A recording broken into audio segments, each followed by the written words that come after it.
Welcome back to another inspiring edition of the No Limits Life podcast. I'm your host, Nordine, and I'm joined by my co-host, Ken. Hey, Nordine. Today's conversation is one of legacy, intention, and the courage to act when life calls you to something greater. We're diving into how honoring the past can ignite a future full of meaning. You don't have to wait for ideal conditions to begin. What you need is already within reach. Our guest today is someone who lives by that principle. Jonathan Matei is a writer, speaker, and artist who began his journey not in pursuit of fame, but in pursuit of purpose. When his father's heroic escape from communist Romania became the foundation of his memoir, Brave for Freedom. Jonathan knew he had a story to share with the world. From commissioned art and music to message that empower the next generation, Jonathan reminds us that even in ordinary life, extraordinary impact is possible. Jonathan, we're so glad to have you with us. Let's start with that quote. You don't have to wait for ideal conditions to begin. What you need is already within reach. How does the quote apply in your life? So I just work with the time that I have now, honestly, because tomorrow is not promised. Mm-hmm. So I just focus with the small pixels of time, I like to call it, focusing within small minutes, within hours. And that's all you have, really. So just focus on right now. Mm-hmm. So it's as simple as that. You're talking about the present moment. Yeah. Being in the moment, which is all you got, right? Oh, for sure. Yeah. Your father, you and I talked about it before, and it seems to be the foundation of everything you do. Oh, absolutely. And what led you to sit and write the memoir in his honor, which is, by the way, the book that you released? When was that released? 2 years ago? So this was released in January of 2023. Brave for Freedom. Can you tell us more about this? Oh, yeah. So first off, I can tell you how this began. My in-laws and my sister Patricia, we went to Cabela's. It was like over 3 years ago, and we're just looking around, looking at fish and looking at like guns and stuff like that. And then we came home, and then we had dinner, and then my in-laws were just talking about my dad's story, because my dad likes to talk about his story, especially during Thanksgiving when we have friends over. He's passionate about his story. And then Patricia made this comment sitting at the table. Patricia, my sister. Sister? Yeah, and she said, "Oh, like my dad should just write a book about his life, or a memoir, or something to document his journey and his resilience." And I was sitting across the kitchen on the table, and then I just kind of thought to myself, I was like, not eavesdropping. I was in the same room, but I was like, man, just thinking to myself, like, I already had written 2 books, and I figured, well, since I already have experience writing, why not write a book for my dad? Your father. Yeah. So then the next morning, I came downstairs.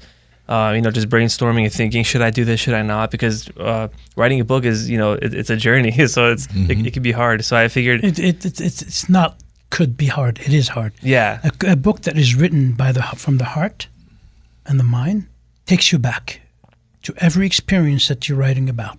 If it's a non-fiction book, you will go through. I remember my first book, Mind Over Body, where I had to relive every experience, and I stopped halfway through, and I called the publisher and I said, I don't think I can do this. And so it's emotionally draining? Yes. They got me to a training where I spoke to a gentleman who dealt with that kind of issues, because it was my first book. We were on the phone for a couple of hours, and he took me through things like, we don't want you to relive the stories, but you will at some point relive them, but think of them as something you're sharing with the world. That's right. If you're sharing that, it becomes less of a burdensome experience. So that's the only way I was able to continue and write. So yes, absolutely. Awesome. Yeah. So you were emotionally drained also? Yeah, I was a little bit, but I just take it one page a day. Yeah, and that's the story of your father. Hence the story of your family. Yeah. So we would like to know. I read the book and fascinating. Tell us your father's journey in communist Romania. Oh, yeah, of course. My grandfather, he was, a communist. He was actually a leader in the communism in Romania. And my dad grew up poor. And this book talks about his story from my dad's perspective at the age of 3, and then 4 or 5 moving forward. My dad was able to see what was going on. There was a lot of socialism going on, and the government was controlling the lights, controlling the water. It was awakening. Yeah, exactly. It was awakening, and then that stirred something up, in my father's life. And from an early age, he said, I want to go to America, because he saw planes flying in the sky and stuff like that, and people were traveling. And then he said, one day I'm going to go to At that point, how America. many of his sibling? Just him? It was him, and his sister Rodica, and then his brother as well. But so it was pretty much, it was like really difficult, because his parents were also really strict and very abusive. His mom was not, but his father was really abusive. So, just think about this, just being in a country that's very just controlling, but also living under a roof with a father who's controlling as well. So that Not really only stirs up a hunger. The government, but the own family. Yeah, so that stirs up this hunger for change inside of you. From early on, at the age of 3 up until How old was 38. he when he decided to come to the U.S.? 38. Well, it might have been 35, but I think 38 was when he actually left Okay. with his So he started thinking about it when he was 35. yeah. And he brought his entire family here. Yeah, it was so his wife Georgetta, and then Priscilla, Patricia, and my sister Miriam. Miriam was in the womb, actually. Yeah. Okay, your sister before you, right? You're the youngest, right? I'm the second to the youngest. Okay. Yeah. So you were born here in the U.S. Yeah, in 94. Yeah. Okay. Yeah. So my dad came here in 91, and then he had to reestablish himself because I was going to ask you about that. Yeah. So it's he had to reestablish himself because just being a refugee, it's difficult. We have to you have to relearn everything, especially when you're in a different country. Everything is a new slate, and he had to learn. Especially when you didn't speak the language. Oh yeah, exactly. Yeah. And it's easier to learn a new language when you're younger, but when you're much older, it's not impossible, but it's difficult, especially when you have to manage a family and things like that, and become accustomed with the new country that you're in. So he had to learn English, and he had to figure out, to get a job. He started as a custodian, and then much later on, so he just had to change jobs. And how was his experience moving to the U.S.? As long as I can remember, I was at home at night. I was just getting ready for bed. And my dad came home from work, and then he brought like scraps of change, that he found, or I think people usually give him tips, or sometimes it's just change that he would find on the floor. Because as a custodian, working at elementary school, he would throw away the trash bags and stuff like that, and clean up the cafeteria and stuff like that. Sort of janitorial work, yeah. Yeah, but he would come home and drop off small little tips or change on top of the microwave on the counter and stuff like that. And then my mom would make me like a peanut butter and jelly sandwich and things like that before bed. But I just remember just him coming home every night, and dropping that scrap of change and tips and What are you feeling when you recount that, the scrap of change? Because I see that certain level of emotion when you're talking about scrap of change. Yeah, well, it's so I want to live a much better life, but he had, not because his wasn't better, but because I want to honor my dad, for the bravery that he did. I want to honor by saying, I want to use his amazing story as a stepping stone to honor him, and I want to move forward with that, kind of like pass the baton, and do something even better. Yes, honor the brave from freedom. The title of the book illustrates beautifully. So you want to honor by becoming a better person. You're already doing that. Oh, yeah, I appreciate it. What was the tipping point with your dad? Like that finally made him say, you know what, I'm out of here. I can't take another day of this. It was how everything was ran in Romania. So it was politics, just there's no freedom, and also Romania was kind of blocking like the neighboring countries. So Germany and all of just the neighboring countries were becoming free, from communism, and Romania was the last one to break free from that. And so that was something that really just like stirred up something to just like escape as soon as possible. And that freedom you're referring to, the freedom your father chased Do you feel that freedom? Yeah, I feel it. Yeah. Yeah. Yeah. Did he feel it when he got here? Despite all the work, the hard work? Because I know a lot of people moving from other countries, chasing the dream, only to be locked in another nightmare. Mm-hmm. You know? Right. And I don't have to refer to the U.S. because whether it's the U.S. or another country, France, England, a lot of people immigrate to those countries only to realize that they're locked themselves in a different world. And I think that's because the level of education. Mm-hmm. Well, can you imagine not speaking? Well, you could. Yeah, Not speaking the language. If you don't speak that's the hard. language, and you, like you mentioned earlier, as you mentioned, that you're too old to pick that language up. You can't find any other job than the one that you have. My father, when he moved to Algeria, or from Algeria to France, didn't speak French or wrote French. And he started working in factories and even worked in one of those garbage guys, the truck.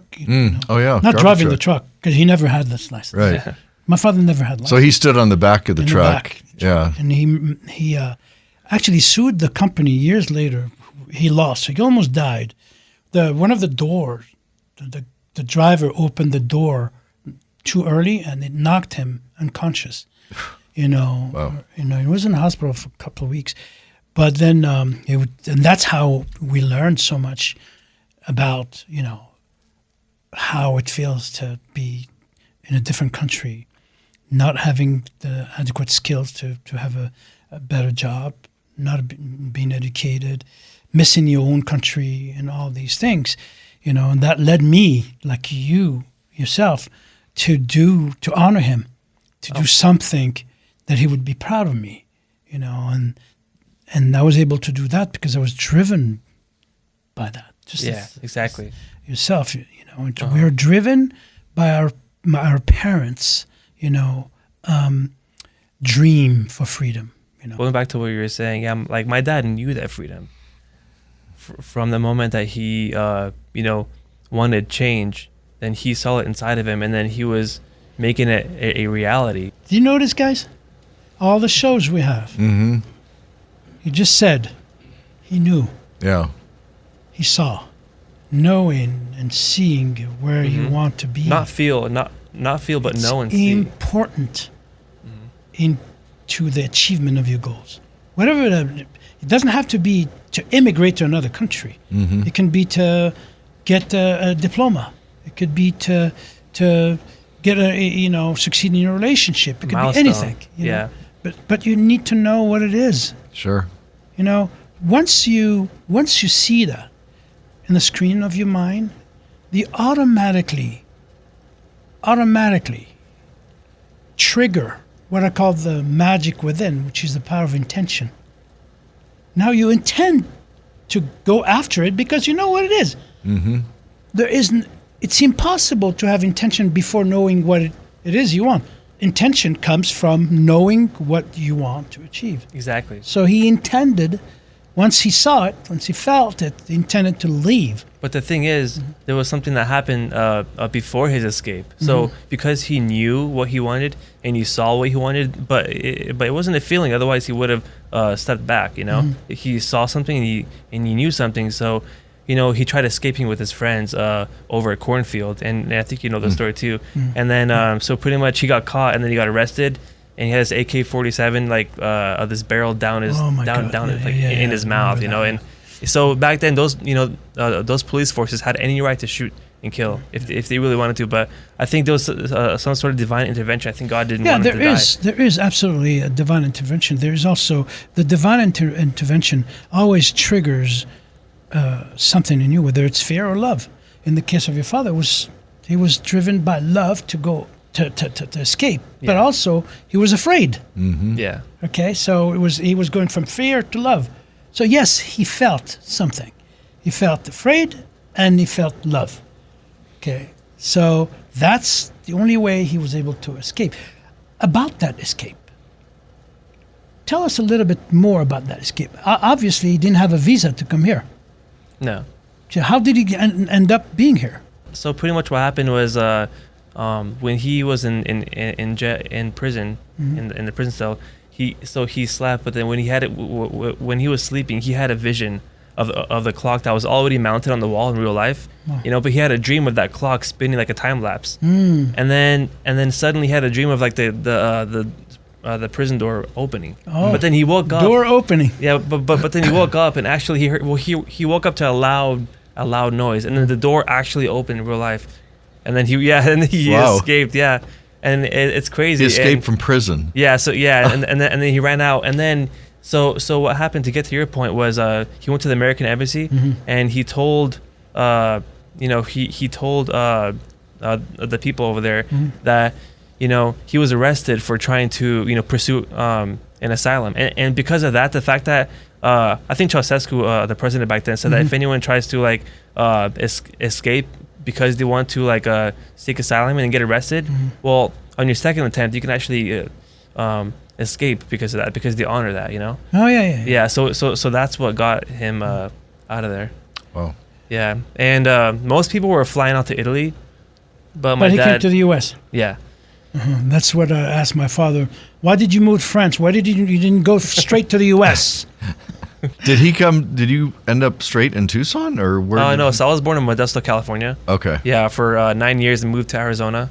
What's next for Jonathan? Yeah, so I can give like this small synopsis, kind of like an excerpt.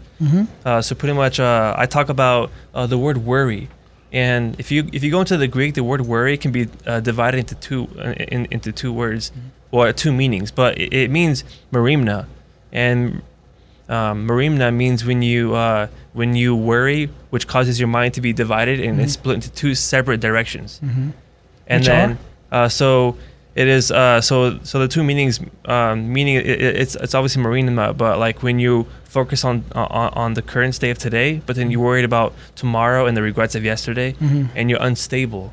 You're stuck, yeah. Yeah, so if you can take those two directions and reunite them, and how to do that is to be concerned but not worry, because concern is different from worry. Yeah. Yeah, so when you're concerned, I think of this as circumstance, and the word circumstance, I mentioned this in my book, can be divided into two words. So the first section of circumstance is circum, which means circumference, your surroundings. And then the last end of circumstance is stance, your position, your choice of how you're going to respond to the situation. And that's your choice, how to overcome and how to withstand a certain circumstance. That is interesting. You mentioned the word concern and worry. A couple of years I wrote ago an article about that. And what I talked about, the word, when you feel concerned, fear has not kicked in yet. Yeah. You're concerned, so you're addressing the situation. Exactly. Okay. When you're worried, you're lost. Yeah. Then fear Despair. has taken over. So the difference between the two, one is triggered by fear, the other one is purely you being aware. Remember when I talk about the level of awareness? When you don't have awareness, you get in trouble, okay, and you don't even know it. There are 3 stages, but the first stage is you get in trouble and you know it. So you make amends.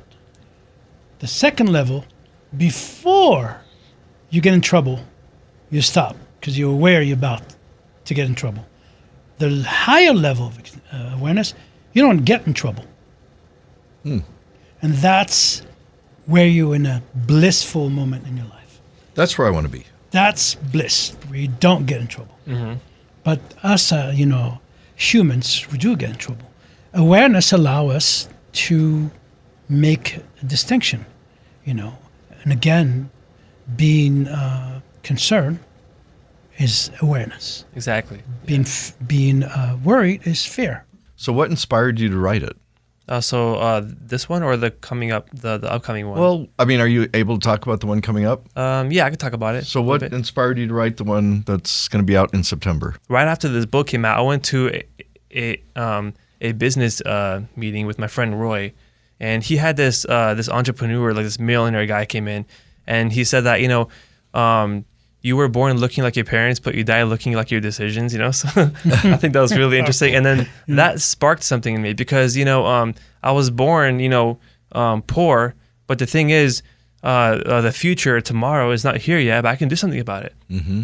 And the heart of the book, the new one, is simply about like you can use the power of today to make tomorrow a reality without being fully focused on tomorrow.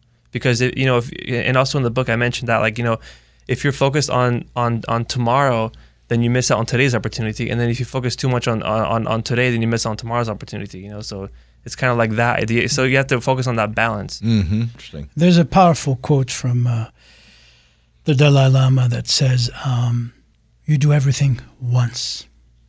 Washing the dishes, you do it once. Yeah, that's true. When you're mindful, Yeah. because the other times where you do the dishes, they're gone. They don't exist. Mm-hmm. Tomorrow is not here yet. You just did that once. You breathe once.